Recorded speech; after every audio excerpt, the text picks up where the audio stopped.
ও দুনিয়ার মানুষ, তুমি একটা বাড়িতে কুকুর পালো, কুকুরটার কোনো ভালো জিনিসের ভাগ দাও না। তুমি মাছ খেয়ে কাটা গুনা বাহিরে ফেলাও, গোস্ত খাইয়া হাড্ডি গুনা বাহিরে ফেলাও। কুকুর হাড্ডি কাটা খাইয়া তার জীবনকে বাঁচা। তুমি যখন রাত্রবেলা ঘুমাইয়া যা, ওই কুকুর কিন্তু ঘুমায় না, কুকুর মালিকের বাড়ি পাহারা দিতে থাকে। যখন সকালবেলা হইয়া যায়, কুকুরের চোখ লাল হইয়া যায়, ওই সময় যদি মালিক কুকুরকে মারে, কুকুরে উচিত ছিল মালিককে ধইরা কামড় দেওয়া।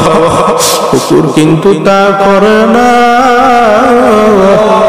কুকুর চোখটা মালিকের দিকে বুঝু বুঝু তাকায়া, আরে কান দুইয়া নিচের দিকে নামাইয়া, লেজখানা পেটের তলে ঢুকাইয়া গেউ গেউ গেউ গেউ করে কান্দা, আর ডাক দিয়া বলে মালিক,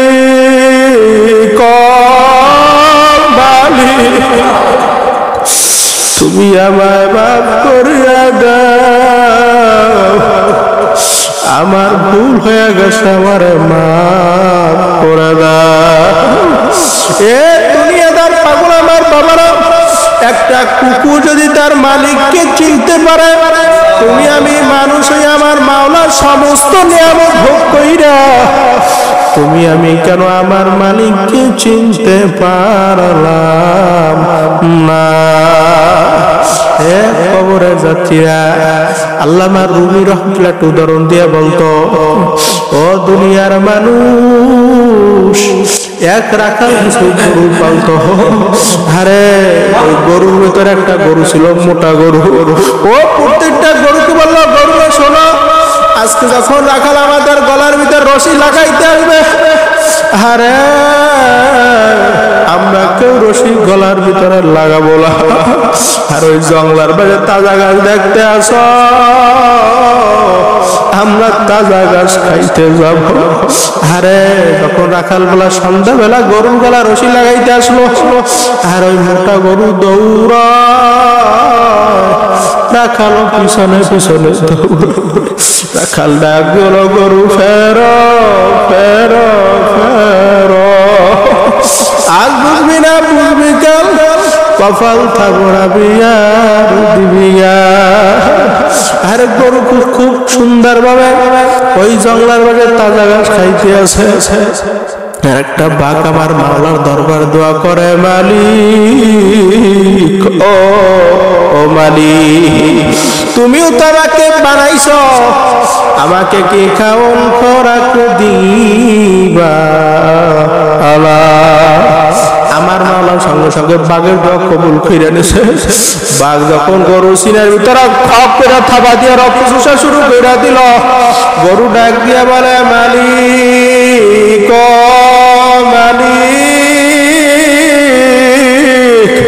আমি তোমার হুকুম মানিয়া,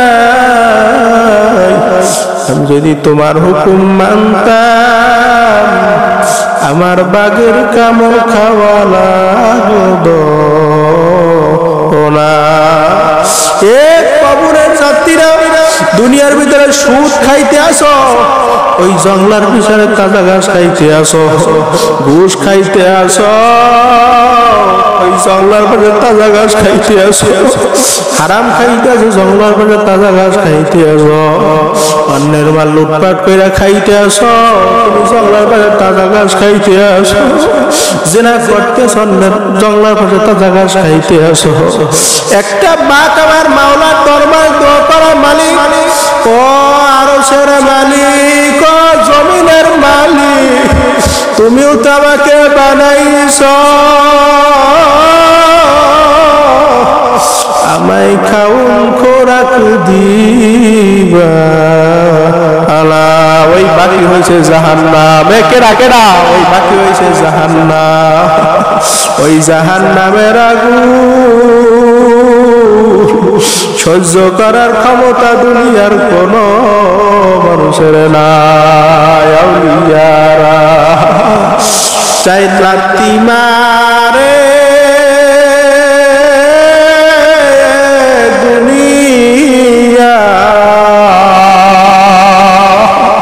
আউলিয়ারা জুইকা পারে আখেরা রব্বানা ইয়া রব্বানা ইয়া রব্বানা সবাই রব্বানা ইয়া রব্বানা ইয়া রব্বানা মাফ করিয়া দেন গো মাওলা সব গুনাহ মাফ করিয়া দেন গো মাওলা সব গুনাহ করছি আর তোমার করব না গুনাহ করছি আর তো গুনাহ করব না মাফ করিয়া দেন গো মাওলা সব গুনাহ ক্ষমা করে দেন গো মাওলা সব গুনাহ